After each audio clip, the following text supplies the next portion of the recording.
หมุนเรียบร้อยโอเคขึ้นหมุนมาแล้วขึ้นไปแล้วห้องน้ำเรียบร้อยโอเคเรียบร้อยยังไงขึ้นมาแล้วกันเดี๋ยวถ่ายล้างน้ำ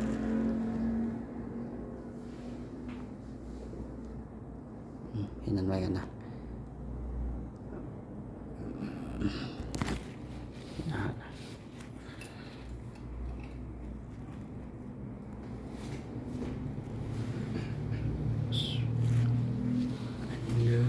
อันนี้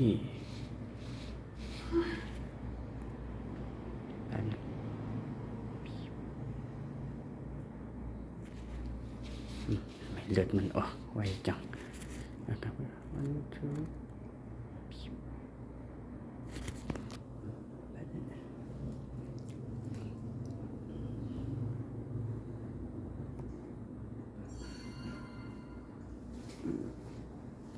ตั้งหลัง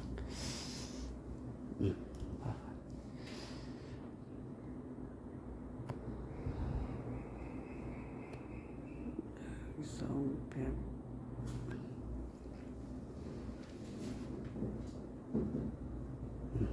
ดีมากเลยกัน